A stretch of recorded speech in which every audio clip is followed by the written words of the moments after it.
right, friends, welcome back to another episode of Healedish. And today I am so excited. I'm going to try not to cry a million times throughout the episode because I have my best friend Makenzie here today. Hi, Makenzie. Oh, hi. Am I already crying? Maybe. Stop. Hi. Hi. I'm so happy to be here.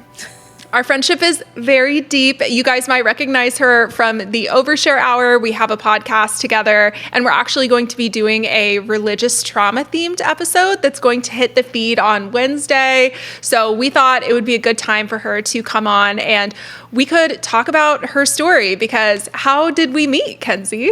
Ooh, yeah. So we actually met in youth group. We went to church together, and so you have to tell me if you think that this memory is exactly what you remember. Okay. I remember us getting food. Like there was some sort of food line. Okay. I don't know if it was for some reason I feel like there was a table and there was food, and I was on one side of it and you were on the other side of it. And I told you that I loved your hair, because for everyone who doesn't know, Jubilee used to have this freaking amazing fro. Yeah. It was a huge afro. It was my signature style. It was so great. Yeah. And so I told her that I loved her hair. And back then I feel like you were more shy and quiet. Very much. Yeah. Y'all would be shocked, my personality. I was very shy and kind of awkward. So Kenzie was the coolest kid in youth group. Everybody wanted to be your friend. It was totally the vibe. So I'm like, oh my gosh, she likes my hair. No. I feel like the cool kid in youth group just translates to the most loud and obnoxious person in the room. No. And I definitely was that. But I loved your hair. And we talked a little bit. We kind of had I feel like maybe it was Beach Blast. We had another conversation. Which right? Beach Blast is our summer camp. Yep. That obviously we did every summer, and we would end up crying and sobbing and having very emotional experiences at this place, which we are going to get into for sure. Yeah. And then Kenzie ended up marrying my brother. Yeah. They are no longer married, but we have remained best friends. And yeah, I'm just so excited for you to tell your story, and we'll circle back to all of the youth group craziness, because it was a time to be alive, for sure. It really was, yeah. Yeah. But do you want to start off and just tell people what your childhood was like, because it was not your typical childhood? Yeah, sure. So I do think that my childhood played a huge part in how I got involved so heavily in high control religion, but it also directly relates to how I got involved in the church that we met in. So I am an only child, and I was raised by my dad. Okay, my parents come from... Actually, just addiction kind of runs in my lineage, super far back. Everyone on both sides of my family, my dad's side and my mom's side, lots of people just deal with addiction. So both of my parents fell into that category in different ways when they met and had me.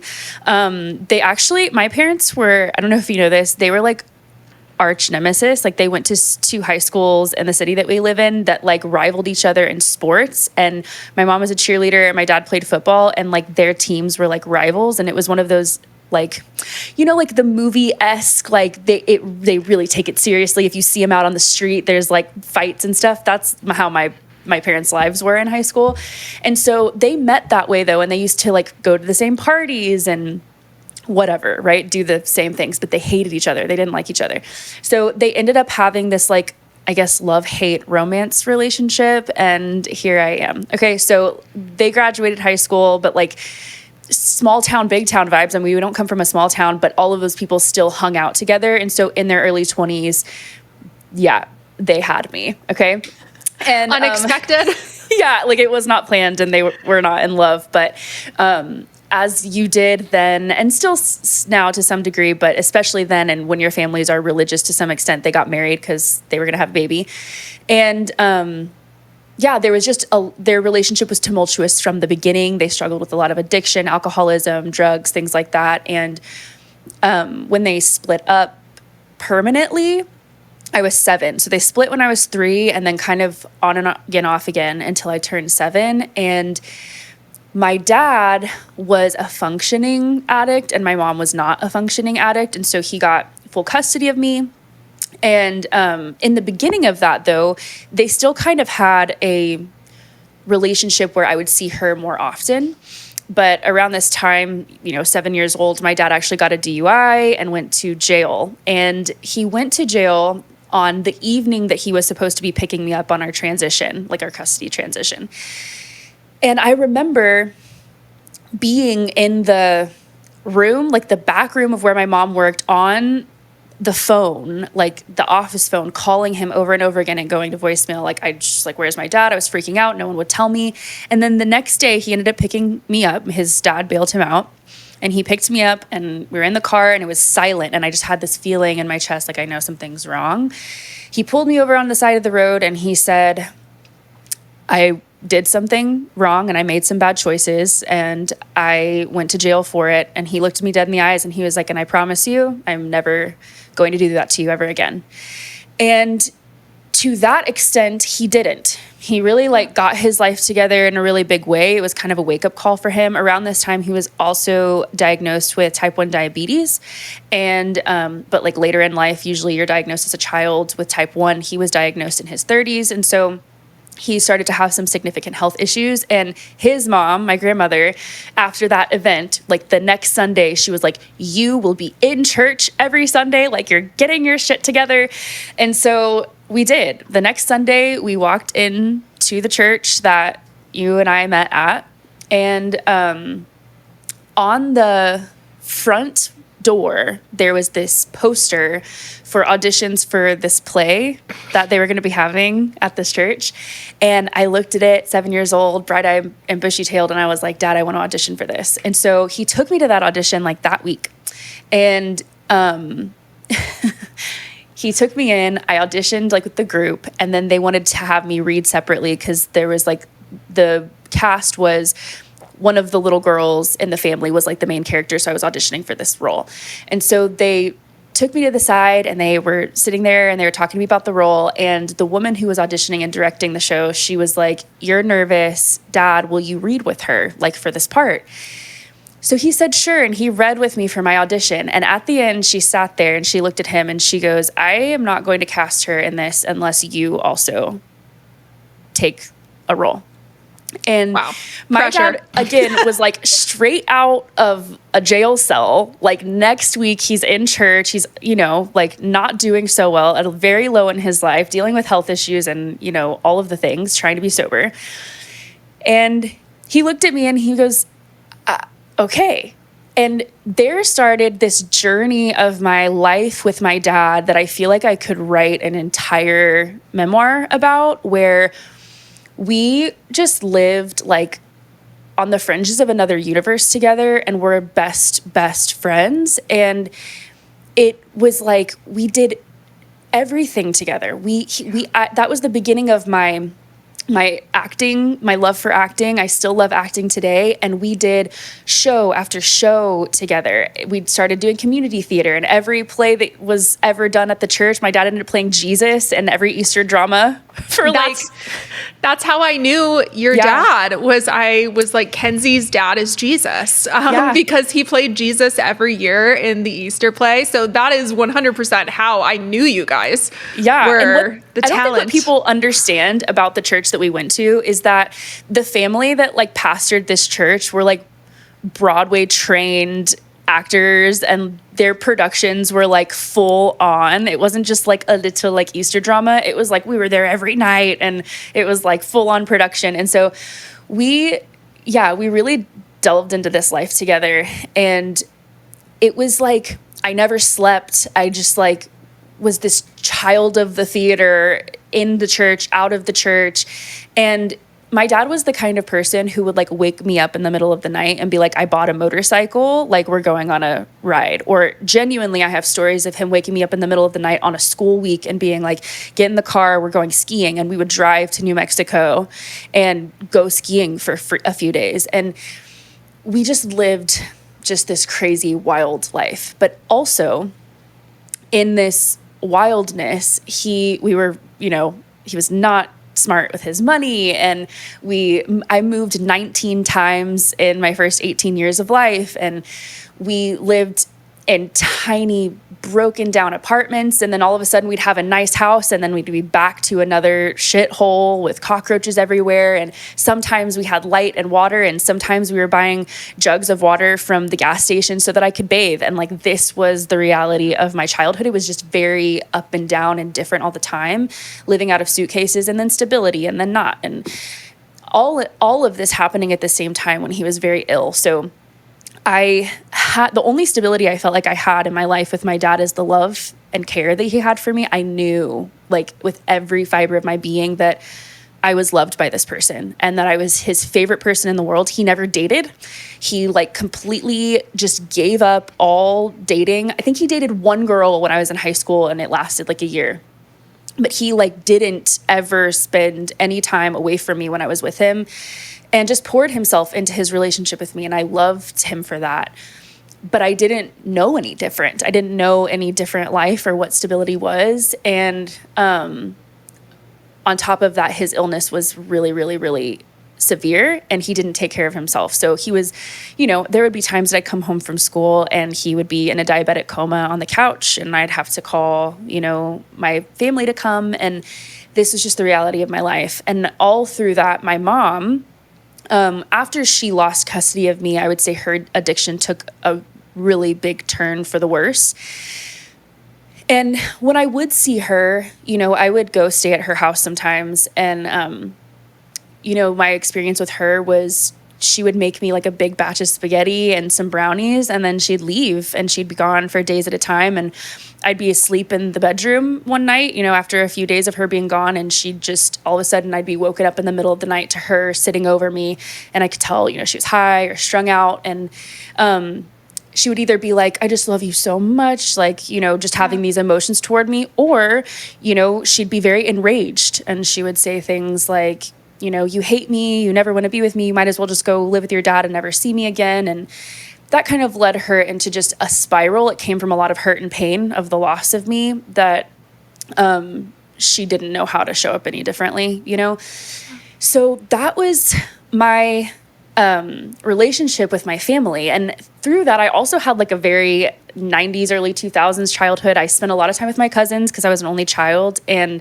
my dad's sister would watch me a lot.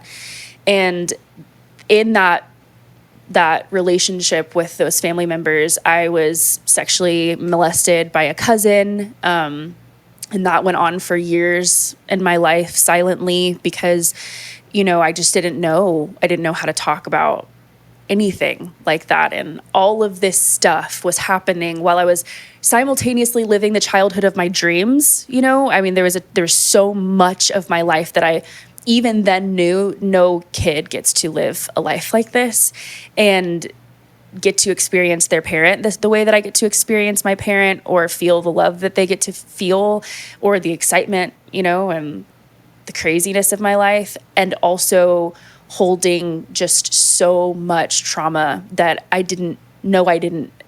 wasn't able to talk about, because I didn't know at the time that my dad didn't give me a safe space to talk about those things. It took me until I was much, much older to realize that you can be amazing in a lot of ways and you still aren't there emotionally with the availability that your kids need. And so all of that, I would say, led me to why I really plunged in to high control religion in the end.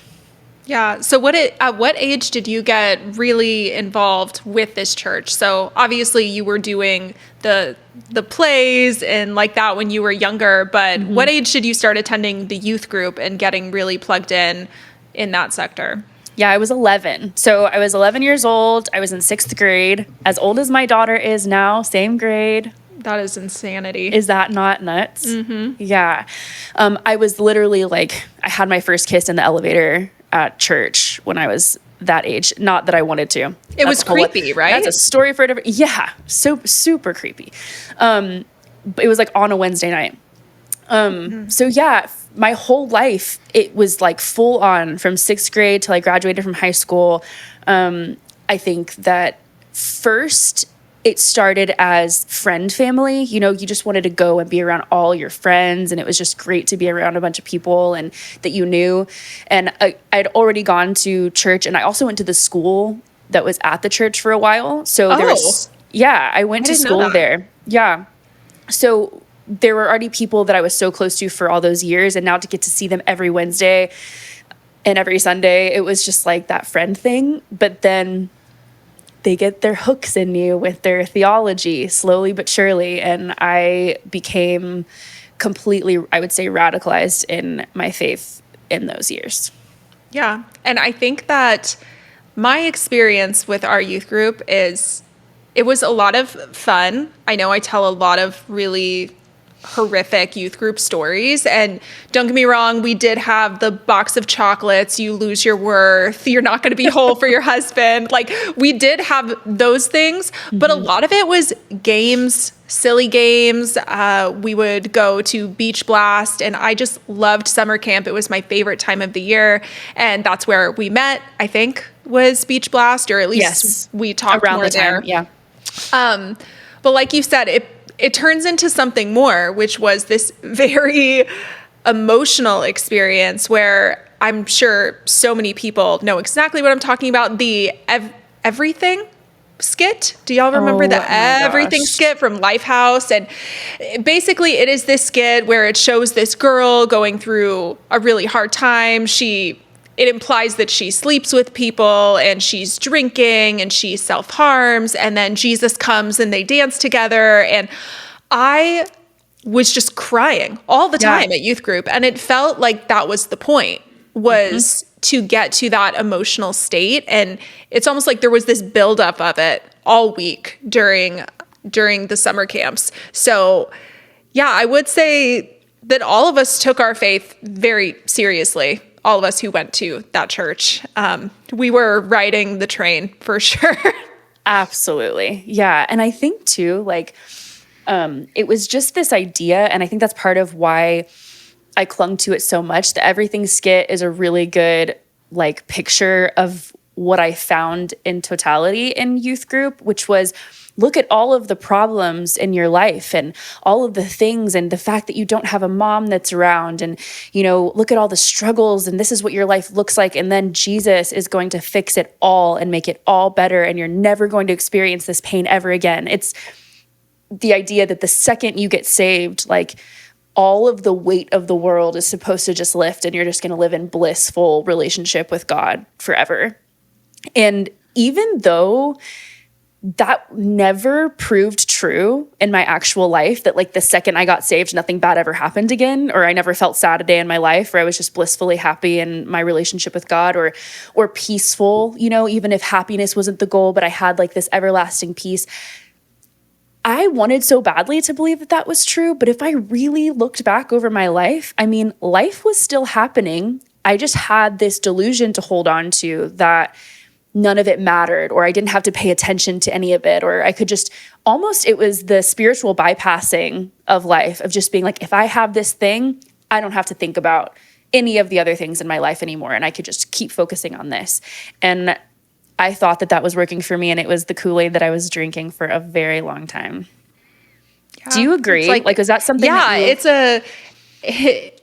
it's giving you what you feel like you need at the time. So for you, you're taking it as, I'm getting the stability that I'm not really getting at home. And you've seen addiction be such a thing in your family. And you have this Lifehouse skit where it says, you know, God is going to rescue you from alcohol. And, you know, it's this beautiful promise. And I think for me, I struggled with self-harm during those years. So like we said before, I was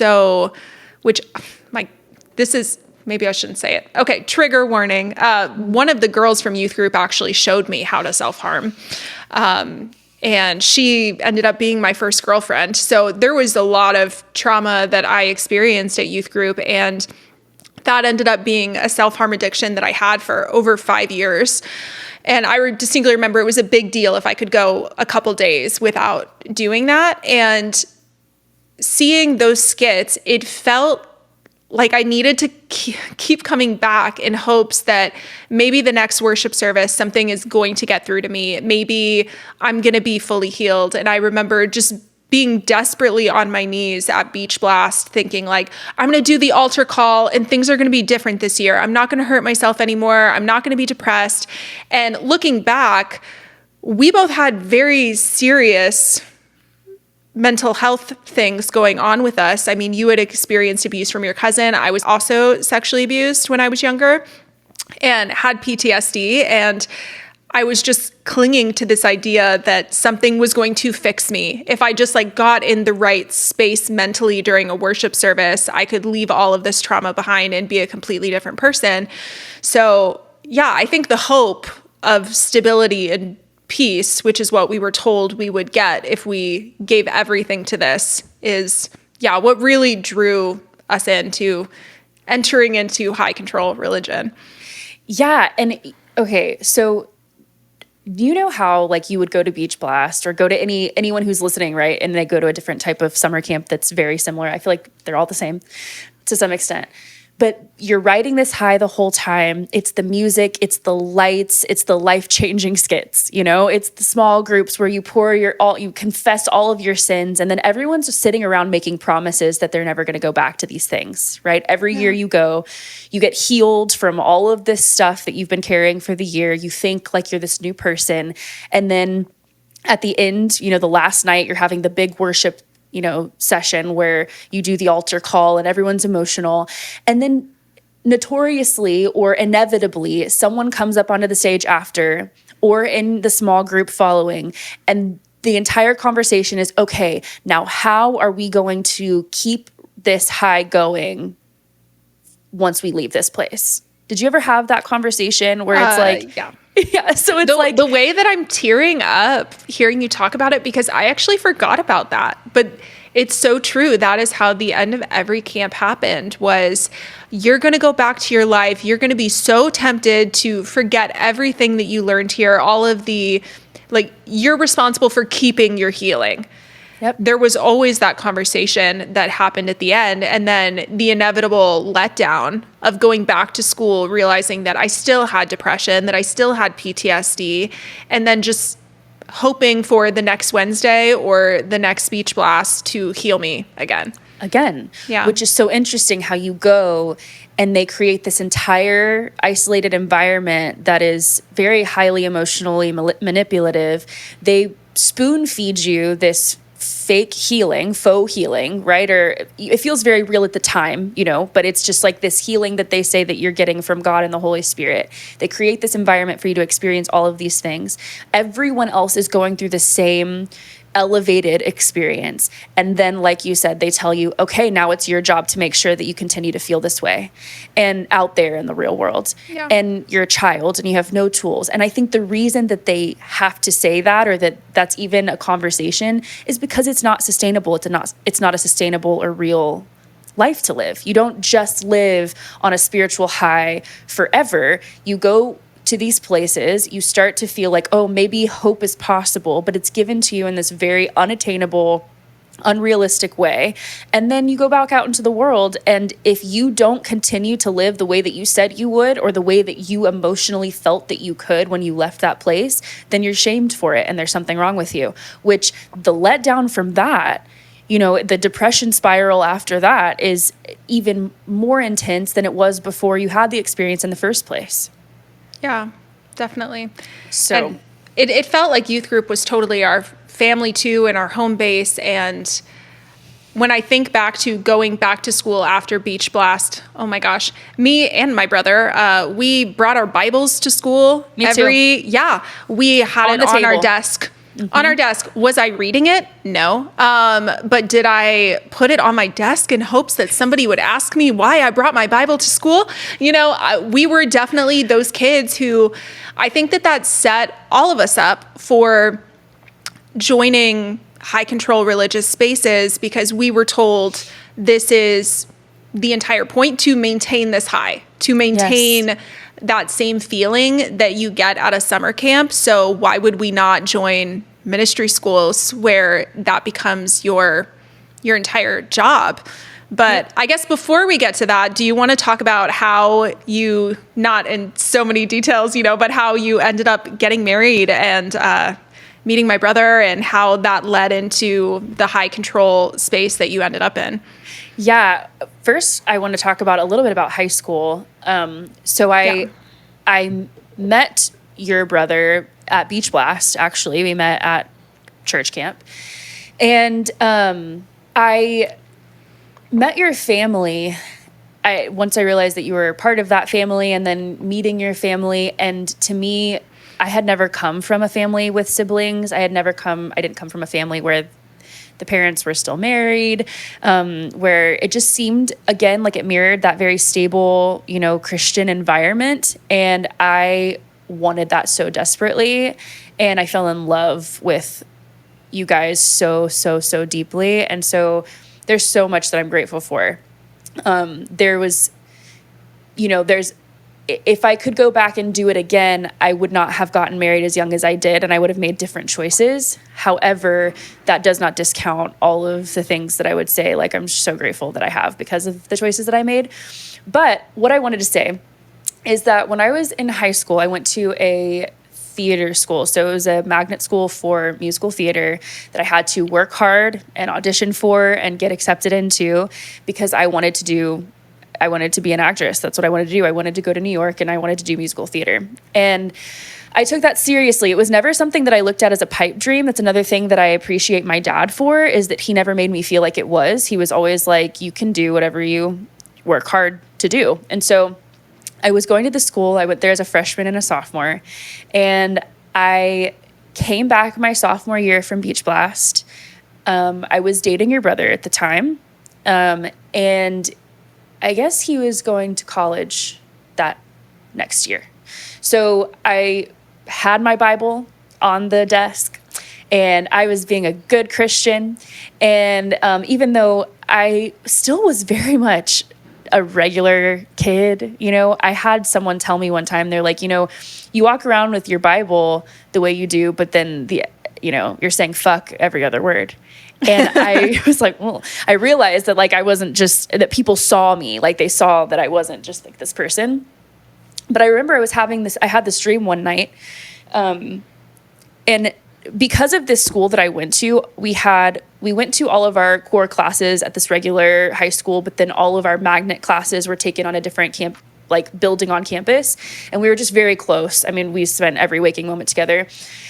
And I had this dream where I was up on top of the school building and I was looking down and everything below me was on fire. So like all of the campus was on fire, and everyone that I loved in my class, like all of my friends and my teachers, were running from this fire that was like coming toward them, and it was getting them, and they were catching on fire and dying. And I had this thought in my dream that was hell, and that none of them were saved, and they were all going to hell, and I was the only one that wasn't going to go to hell. And so I woke up from this dream, and I felt such an immense responsibility to like save them. But I also felt this fear, like I can't do that. Like I can't save these people. It like felt like this heaviness. And so that year I actually ended up making the choice to leave the school altogether, because I was like, you know what? Maybe the dream meant that like I'm not supposed to be doing this. Like I'm not supposed to be doing this type of thing. Like I'm not supposed to be in this group of people. And so I started to convince myself that I needed to take a different path to be an actress, which meant only doing like Christian films and Christian plays, and that I was going to go to a Christian college and major in theater there and be in a Christian environment. So I dropped out of high school, this school that would have given me so many amazing opportunities. So many of my friends have gone on and are currently on Broadway right now. People that graduated with me in my class, or that I would have graduated with if I hadn't dropped out. And I homeschooled myself for my junior and senior year. And all of this time, I'm dating your brother. I end up going and auditioning for the theater program at Abilene Christian University, which is the school that he was attending at the time. And I got into that program. And my first year there, we joined a church called Beltway Community Church. It was the Bethel and IHOP of Abilene, Texas. Yeah, and I only went there 1 to 2 days, but if you guys have listened to the first 4 episodes. So in the very first episode of Healedish, I talked about going to Beltway. And I went with you and my brother and cousins. And that's where I had the whole Heidi Baker introduction to Bethel. But yeah, continue. Beltway has done a number on our family. So yeah, I would say so.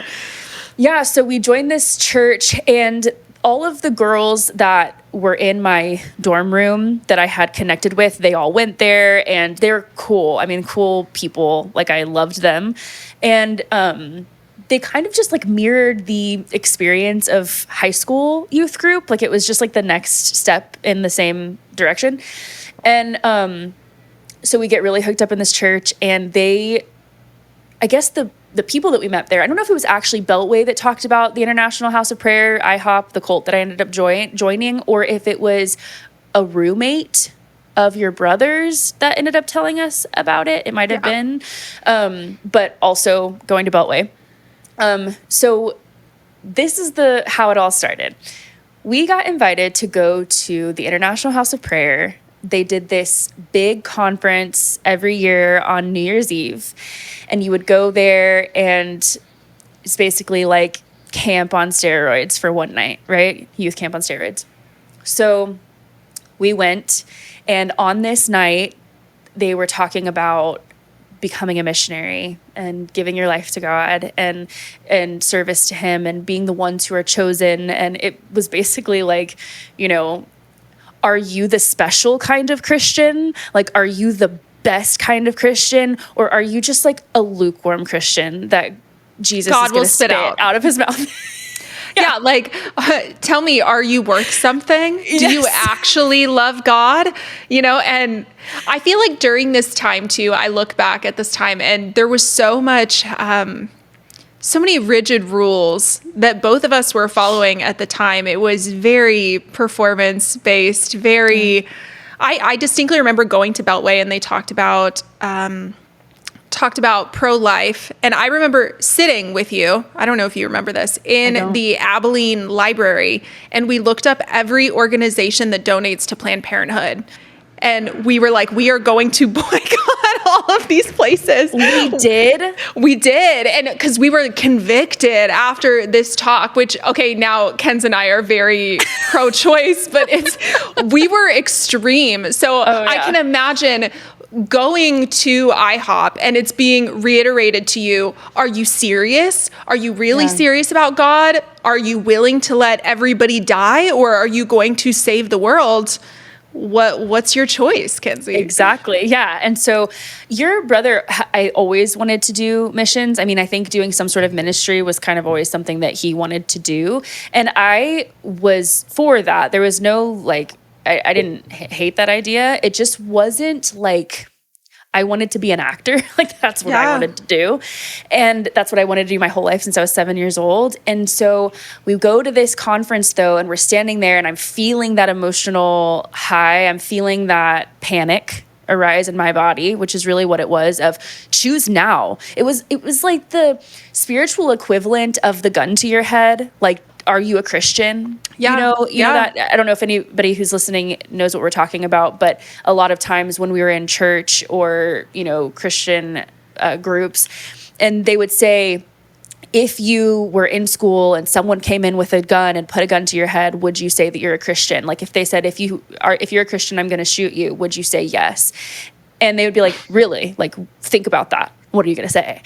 And that traumatized me growing up because I remember I was on a walk with Crystal, ex-maid of honor, and we were talking about this. And I distinctly remember being like, yeah, I would for sure. And then I thought to myself, God knows my thoughts. He knows I'm lying. And I was like, but no, totally I would. And then I felt really convicted because not that I absolutely wouldn't, but I was unsure if in the moment, am I willing to die to answer this question correctly? Yeah. But then you're like, well, Jesus forgave Peter when he denied him 3 times. So God will forgive me if I say no, right? But then I'm like, wait, but then God plays chess. He knows all of the steps ahead. So he knows that I'm doing that because I know that he'll forgive me. It really was mental torment, honestly. Absolutely. And it's not, I guess we have the same experience, and I'm sure so many of us did, because my thoughts were exactly the same. I mean, the fact that I said that and you're like, oh yeah, that's what I was thinking about too. It's like, that's ridiculous. No child should be thinking about that.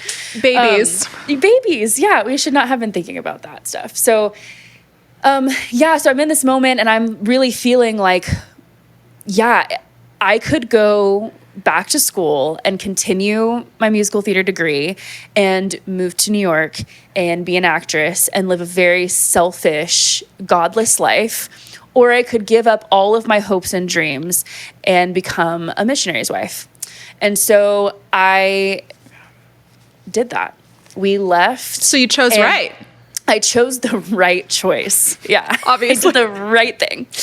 And but in the moment, I didn't feel, it felt like a sacrifice, but it felt like such an emotionally motivated sacrifice that it felt like my own choice. I didn't feel like the people in my life were twisting my arm. It's the manipulation of the system looking back on it now, right? Absolutely. It wasn't like I had people be like, you better not choose that in my own group, like my closest people. I felt that in order to be a good Christian, which is what I wanted to be. And also, I wanted to be a chosen one. I wanted to be one of God's favorites. Who wouldn't want to be? Who doesn't want to be? So I wanted to be a favorite, and I refused to not be a favorite. And so we went back to school. And that week, I went to the office with the professors that ran the musical theater program, and I told them that I was leaving and that I was going to do vocational missions. So change my degree to vocational missions, which was a degree that they had at Abilene Christian, which was basically Bible classes and then an anthropology class and then some missionary classes where they taught you how to be a missionary overseas. So I told them this, and both of them looked at me and they were like, we really hope that you don't make this choice right now and that you sit on it for a little bit and just take your time. You don't have to make this choice right now. You can decide, over a couple of weeks or a month. And I was like, no, I know, this is final. I'm leaving. And they're like, okay. So I changed my major. I knew I was not going to graduate because your brother would be graduating the following year, and I would just go for the rest of the year, leave with my vocational missions year underneath my belt. And I was like, well, at least I'll have Bible knowledge and knowledge on how to be a missionary, and that will be my education, and then I'll just leave, right? And I won't graduate from college. So that year we got engaged. He graduated. I dropped out of college, and we moved into an apartment in the city that we live in for a little bit. I don't even know how long we were there. Maybe 1 year it felt like it was back to back, and my timeline is a little bit off, but it could have been maybe a year as we were trying to get funding, because in order to go be a missionary and serve at an organization, you also have to pay them thousands and thousands and thousands of dollars to do that. A lot of money. Yeah. So For God, yeah. In service to this organization. So we did that. We raised our funds through the church and people in our lives. And then I guess a year later, we moved to Kansas City and joined the ACT school, which was their missions program. It was a 6-month missions program at IHOP, where it was basically boot camp for how to be a missionary and prepare to die as a martyr on the mission field. We did that for 6 months, and that's where I got pregnant with my first daughter, and it was the first time that I started to question all of my decisions. Before we get into that, because oh my gosh, I had so many people reach out wanting to hear IHOP stories. So I know many people are going to lose their minds when they hear what you went through, because it is truly one of the most insane stories. But so going back to when I was there and we did the Heidi Baker conference, and this is kind of our youth group was pretty evangelical, and, we were kind of legalistic, very purity culture, all of that. but we were not charismatic. We were not, let's pray for healing, let's grow out limbs, let's speak in tongues. That was so new to us. So what was your experience like with that, being introduced to that world, and what kind of confirmed for you that this was real? And also just some of your crazy stories, because I know you have stories of spitting in your dad's eyes, which was... Oh my God. I mean, growing out legs, we have so many stories, and I feel like people need to understand the insanity, and like, it really feels like we were in religious mania in a way collectively, because I think so many people have reached out to me and asked, how did you think this was real? How did you end up at Bethel? And a lot of it had to do with the fact that you and my brother and my cousins, we were all riding the same high. Yep. So we felt very aligned at the time, that it didn't feel so crazy to do it. Yeah. That's absolutely true. I was introduced to signs and wonders and healing in the charismatic world, not at IHOP, but at Beltway. They were very charismatic, and we had life groups. So the church itself, it wasn't like when you went to church on Sunday mornings, it wasn't necessarily Pentecostal, where there was like casting out of demons or, a lot of healings happening in the church service itself. But they did believe and preach signs and wonders. Was it Assemblies of God? No. Oh, okay. No, it wasn't. I don't know what they characterized themselves at, but it wasn't Assemblies of God. So in the church, it wasn't really done in the service, but in life groups, when we would go and have our weekly meetings, it very much was. It was kind of like, let's practice healing on each other, and like, let's da-da-da, right? And so that's where I super got introduced. And also mission trips that I took with the church, it was very much that. And the way that I can explain it is like, when you get together with your friends, or maybe you don't, but if you do, when you get together with your friends in like elementary school and everyone's like, let's play light as a feather, stiff as a board.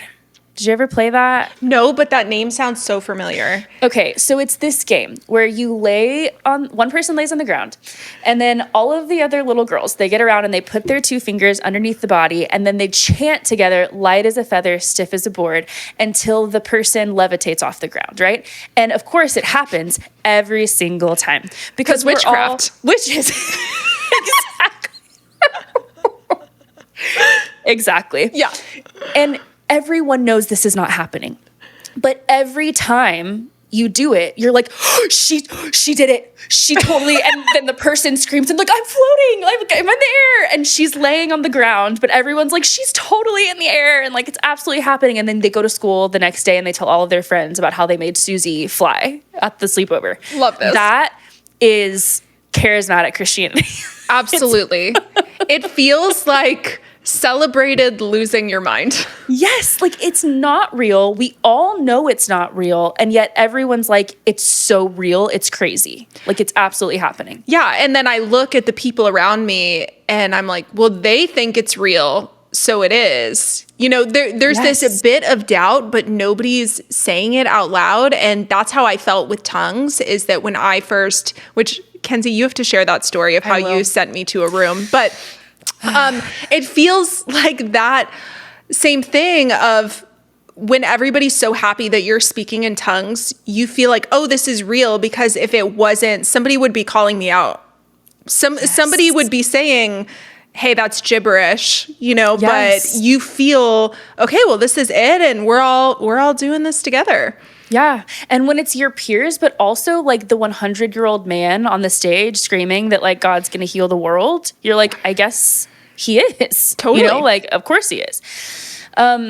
So yeah, it wasn't necessarily one moment that I was like, now I'm convinced. It was more that I believed in a powerful, loving God. And I believed that I drank the Kool-Aid of, well, if God loves everyone, then like, doesn't he want everyone to be healed? Yeah. And I was like, well, yeah, of course he does. If God loves everyone, why wouldn't he want that? And so I just believed that it was happening. And I'll tell a story about one time. Oh my God. One time, this isn't even the spitting in my dad's eyes story. I went on a on a mission trip with Beltway. This is when I was in college, and it was just like a weekend or something.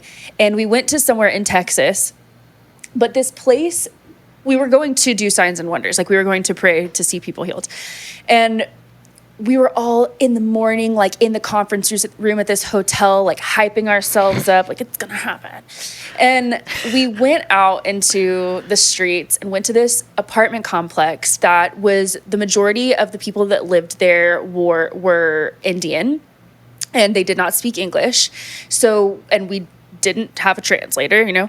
And so they're all coming down into the parking lot, and we're like street preaching, okay? And we're just like preaching to these people, and they're gathering around probably like, what the fuck is happening? Like, and you're like, it's working. The Spirit is calling them down. Yes, they're coming down, right? And it's like, yes, because you're literally with a karaoke machine screaming in the parking lot at our apartment while we're trying to sleep. So anyway, we come across this man, and he is deaf, okay? And he has 2 daughters who actually did speak English because they were in school. They were younger and they were in school, and so they spoke English. And they tell us that he's deaf, and we're like, okay, we're going to pray for your dad, and he is going to be healed, which is on so many levels so wrong. Yeah. Because not only are we saying this to this man, but we're also promising to these children that we're going to heal their father. And he's been deaf since birth. Like, he's always been deaf.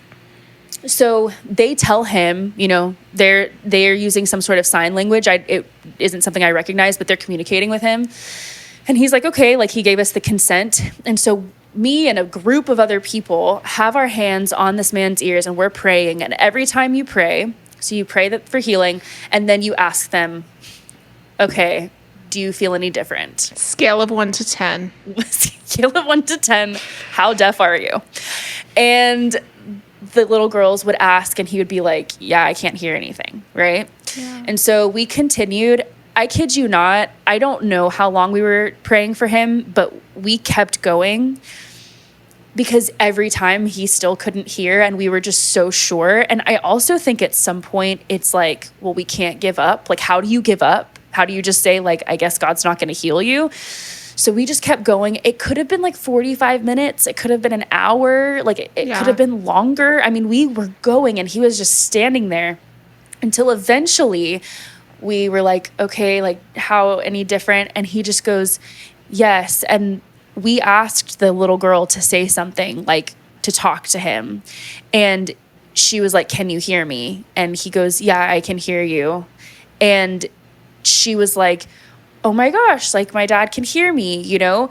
And then we're trying to, like, talk to him after and, like, have a conversation with him. And you can clearly tell that this man has no idea what we are saying to him. You know, he was just like, done. You know, he's like, I don't want to do this anymore. And so he just said yes. And we walked away, and I knew he was not healed. We would have been able to talk to him. There was no way he heard me, what I was saying to him. We go back, and we're on the mic, and we're telling everyone, you know, because after you do that, everyone goes back and shares their healing stories and hypes everybody up. And we're up there lying, saying that we healed this man, and that it was through our perseverance and our faith that we didn't give up, and that he got healed. And everyone in that group, like, we all know that didn't happen. And it's just wild to me. But that's a perfect example of a moment where everyone just continues to fuel each other's delusions by choosing to lie and believe the lie. Yeah. And so that led me to other crazy things. Yeah, I did a Bible study in my apartment. My dad had glaucoma, and he was losing his eyesight pretty severely. Sorry, it's not funny. I just love this story so much. Pretty funny. And so I'm running this Bible study, and during worship at the beginning of the Bible study service, I have this idea, and I'm like, we're going to pray for my dad to be healed of his glaucoma tonight. And so we finished the Bible study, and I'm like, at the end, we'll do it at the end. It's going to be very, very special. Hell yeah, it will be, Kenzie. It will be so special. And so at the end of this thing, I'm like, okay, we're going to do it. And I was like, I feel the Spirit. And I looked at my dad, and I was like, is it okay if I spit in your eyes? And he was like, yeah, absolutely.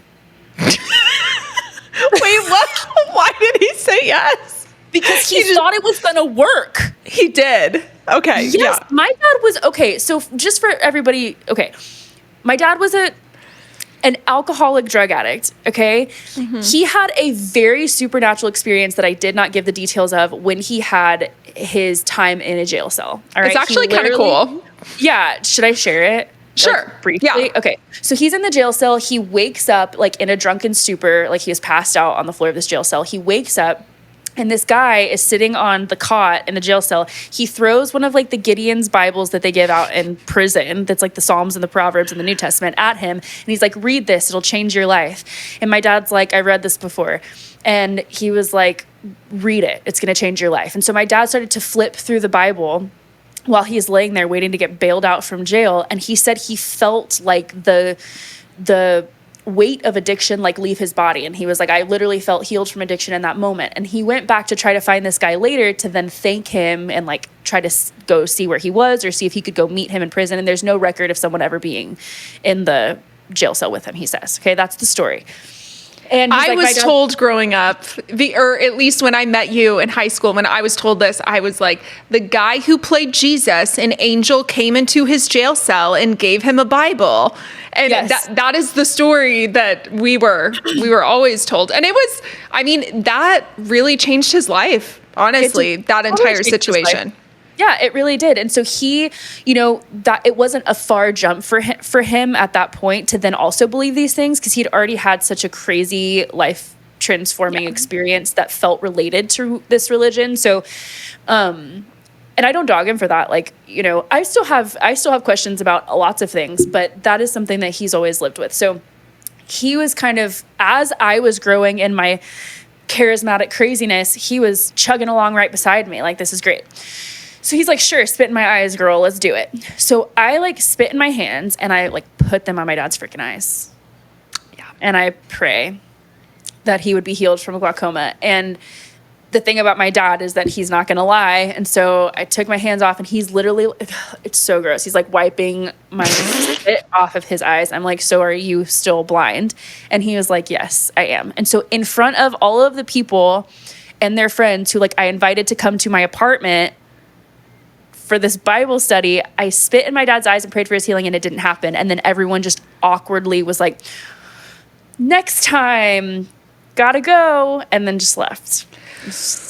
One of the most cringy experiences I've ever had in my life. It's quite cringe, I'm not gonna lie. Were you there when we tried to pray for my friend's leg to grow out at my birthday?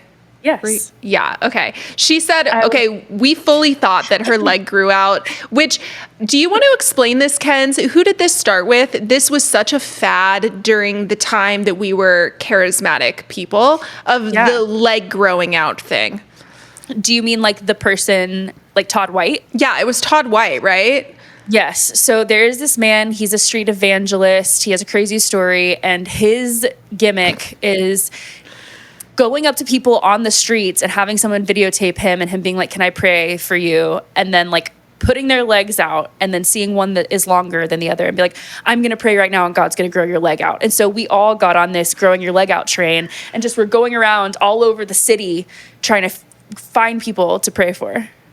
Yeah, it was the thing to do. If anybody had back pain or knee pain, it was like, put your legs out. We know. And I don't know if I told you, I spoke to her recently about this. She reached out to me. She follows me on TikTok. She's really sweet. And she said, yeah, I know I said that it was, but one is still longer than the other. And she said, I believed it at the time, but I must have shifted my hips or something for me to believe that. But on the topic of Todd White, can you please tell your very funny story of when you were tasked with picking up Todd White from the airport or driving him around? Yeah, he was like my spiritual, like, he was like famous to me. Okay. Yeah. I was just like starstruck, could not believe it. So I was working for this organization. It wasn't IHOP. It was the organization that I worked for after, called One Voice Student Missions in California. A lot of people don't know this about me, actually. I left a cult and joined another one, and I never talk about that online. Yeah. Like I've always kind of just stopped with IHOP because it's already so much. And I haven't learned, I guess, how to like bridge the story between like I set myself free and then sometimes you go back to things. So I went back to thinking it was going to be a different type of situation. I didn't think it was going to be exactly the same, but it ended up being that way.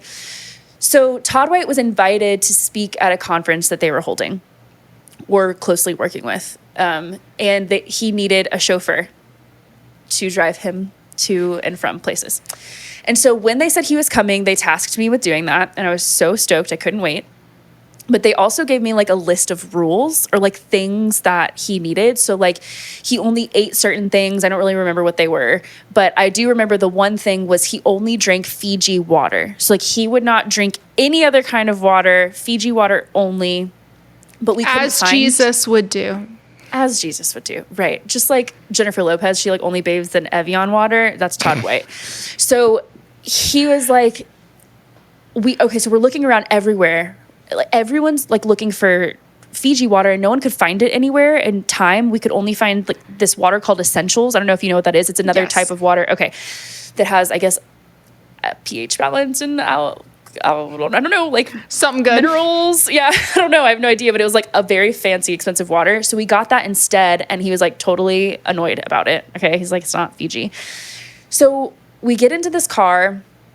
We're driving him around and he literally is like stone cold, no expression on his face, like looking out the window. Anything we say to him, it's like yes or no. There's no warmth. It's just very cold and distant. And I was thinking like, this is so odd. This is not what I imagined he was going to be like. When you watch, like anyone who's listening to this, if you're interested, go YouTube Todd White. He's like this jolly, happy. Anytime he's talking or sharing a sermon, he's crying and weeping about how much he loves people and Jesus and how Jesus changed his life. So I'm thinking it's going to be just this incredible encounter, right? And that I'm going to encounter the Holy Spirit just by being in the same car with this man. And he won't even make eye contact, like didn't even make eye contact with me the whole time. Come to find out, and I took a picture with him and I cannot find it. I'm so pissed about that. I really wish that I had it. But come to find out, there's a scandal going on with him right now. No Have you heard about way. it? No. He's like the organization that he works with and founded, enough people have come forward that they've gotten a petition together and are trying to get him to step down because he is stealing a lot of money and lying and manipulating people, spiritually manipulating them into really harmful situations. There's a domestic violence against his daughter. Oh, wow. Mm-hmm. Yeah, So- at this point, I'm not surprised. It feels like, and tell me if I'm crazy, Kenz, it feels like all of the big name people who we were really into at the time are falling very, very quickly. All together. What is that about? People have voices, and I think social media also plays a Me too. role, is that we are connecting with each other, and it's harder to keep it in the shadows. Yeah. I think like also why it's so important, people like you are so important and the things that you share online are so important, is because when one person does it, it gives other people permission, just like we always say, right? In life, it's like if you are doing it, then other people see you and then they feel permission in their own lives to do it. And so I think why it's happening all at once is because they're seeing it happen and then they're like, oh, I can say something too. Oh, I can say something. And so it's actually really beautiful and it's worthy work. It needs to happen. So I'm grateful. I love it. Yeah. Yeah. Okay, I had a question before we get to IHOP. I think my last supernatural question is, when did you first start speaking in tongues and did it feel real to you? Yeah. Okay. I don't know. I don't know if it was Beltway or IHOP. It was definitely, I think, after my first experience at One Thing, which was the conference, the New Year's Eve conference. It might have even been that weekend. I honestly don't know when the first time I ever spoke in tongues was, but they would make sense that it was there because they talked a lot about it. They had like a special class that you could go take on it. And I think I did take that class. So yeah, I totally believed that it was real. I to this day, I still feel like I don't look back on that and think that I was faking it. I don't know why I felt like it was real, but I don't remember sitting there being like, you're faking this. Yeah. It felt very real to me. So that's why that's why when we left IHOP and all of us were like, we have the gift of tongues and now we can speak the language of the angels and commune with God, we all must tell everyone that they need to speak in tongues. And that is why guys, this is not my proudest moment. Okay. But honestly, this moment is such a slay. It's so funny to me. And this is why I'm so happy you're sharing your story on here, because like our stories are so intertwined and we were just in it together. So yes, Kenzie, do you want to share? Yeah, I'm really honored to say, friends, that I am part of one of Jubilee's trauma stories and traumatic events that happened in her life, and it is because of me that she experienced it. So we were on this speaking in tongues high, and Juby had not received the gift yet, and we wanted her to be one of God's favorites as well. And maybe I wasn't even saved. I mean, I don't know. No, I'm just kidding. No, that is some churches, but you weren't saying that. But. No, I didn't think that, but I really did think that like people were missing out if they didn't know how to do this and couldn't like experience this, which that is one thing that is just like, it's so unbelievably crazy to me. So me and the roommate that her brother was living with at the time and her brother were all like, you have to do this. And I think it was the roommate, right? Who was like, we're going to do it right now. Yeah, that sounds right. Okay. Yeah. So he's like, which I barely knew this guy. So that's the other thing is I felt kind of intimidated because I was 17. If you remember, guys, I went to go visit my brother because all of the people I loved were there. Okay. Yeah. It was my brother, Ken's, my cousins, and I was in that deep depression. So I went to go visit my family in Abilene. So I did not know this roommate really. Nope. And yeah, I was very intimidated for him to like have this idea. And I felt, anyway, what was the idea, Kenzie? Yeah. He's like, you're going to go into the bedroom and you're going to close the door and you're not going to come out until you speak in tongues. Ever. You're never going to leave. And we were all like, yeah, you should absolutely do that. And so you went into the room and shut the door. And then the three of us are just out in the living room on our faces speaking in tongues so that you could get the gift to speak in tongues. Oof. And what did you do, Juby? What happened? Okay. I really don't remember this. I remember the fear. I remember the anxiety of being in that room, and I'm already kind of a people pleaser. So this idea that there are three people outside of the door on their knees praying that I'm going to receive tongues, and this pressure to this needs to happen. So I'm sitting there, closing my eyes. And I just remember being like, I'm open. I am so open for this. And I don't remember this, but I think you remember me coming out and saying that I spoke in tongues, right? Yeah. Didn't I come? I don't even the whole thing was such a blur, but I 100% believe that I said that because I was like, I don't get to leave this room if I don't. And I was in there for a while. If you actually did? Oh, I 100% did not. If I said I did, I was lying. 100%. Because you were like, I did it. And we're like, hallelujah, praise the Lord. We stepped out in faith. No, just like the guy after an hour of being prayed for is like, fuck yes, okay, I can hear you.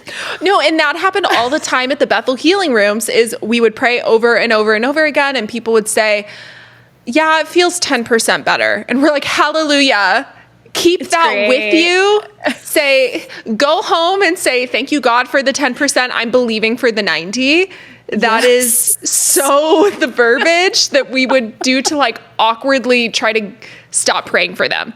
Yes. Thank you for what you've done.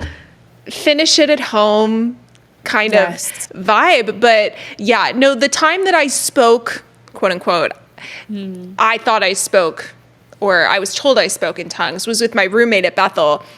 So I was 100% lying. But I wanted to ask you about that because I have had people write me and tell me, I have deconstructed, I'm not charismatic anymore, but they've said, I can't explain the tongues because it did feel real to me. I never felt like I was faking it. And I will say I've gotten hundreds of comments from people saying that they faked it and that they were just like me, or they at least felt doubt and they weren't sure if it was real. But I've only received 5 to 7 people tell me that it felt really genuine to them at the time, and you're one of them. So I wanted you to share that because, yeah, like you're one of the only people I know that you felt at the time, and even looking back, you didn't feel like you were bullshitting yourself. You know, it very much felt real to you. That's actually insane. And I hesitate to even talk about this, to be honest, because I just don't. You don't all know. Of it is bullshit to me. Yeah, like there's so much of it that's bullshit, but that was very real to me, and I did feel like a closeness with with God when I was speaking in tongues. And also I have spoken in tongues since my deconstruction spontaneously, and I don't know what that's about, like in meditation. So like I'm like, that's just something I don't even know how to explain. It's one of those like spiritual phenomenons. Like I'm like, I don't know what that is, and I don't really know if I'm ready to like fully think about it, you know, but I've definitely had experiences after deconstruction when I'm meditating where like almost like when you're like doing the Om, like just like that, and it's like tongues, like I don't know how to explain it. Like I don't know how to explain it. So that has absolutely happened to me outside of a religious context. Yeah. No, and I think it's important to share. Oh, stop. No, I think it's important to share stories like that because for you, it's that. And for me, I have that similar circumstance of I woke up in the middle of the night and I was twitching, and I have no idea what that's about. And I think a lot of us have one story at least where I don't know. I don't really know what that was. I don't know what was going on inside of me at the time. Yeah. I actually had a question. I just almost fell back in my chair. No. I don't think it actually can fall back, but you know when it's like, and then you think you're going to. Okay, so I had a question. I don't know if you remember this, but this is when you were in Reading, and you called me one night, and you had just come out of some sort of meeting, like Bethel meeting. Yeah. Gathering, and you were manifesting. So people who don't know, manifesting the Holy Spirit is when you like physically experience the Holy Spirit. A lot of times you're like shaking or twitching, head bobbing. Twitching, head bobbing, yeah. God, that's so weird to say. Like, it's giving me the ick. No, I know. I get the ick every time I think about my cult days, but. Yes, but then when you're talking about, okay, so this is what happened. So you said you were manifesting, but then you called me and you were in your apartment, in your room, and you were like, Makenzie, I've been manifesting for hours. Like, how am I going to sleep? Like, I cannot stop. And it was like hours after, and you were in your room. Do you remember that conversation or that time? Yeah, well, that's the day I first started manifesting. Because the day that I first started, it lasted 10 plus hours. It was crazy. So what is it? Like, do you know, like, what do you think that is? Yeah, I don't know. When it comes to, honestly, I have seen a lot of clips of cult documentaries, and there's a lot of similar behaviors that happen in other cults. And I think that there were so many months leading up to this. I think that a lot of the students who came to Bethel, they were already manifesting, or they started within the first month. It took me 5 months maybe to start manifesting, but I was not raised in these circles. So I wonder if there's some level of indoctrination and expectation of this behavior, because do I think I would have started manifesting if I just went to a non-denominational church and I'd never seen anybody do it before? No. Right. You know, I witnessed people do it and what it looked like for months before I did it.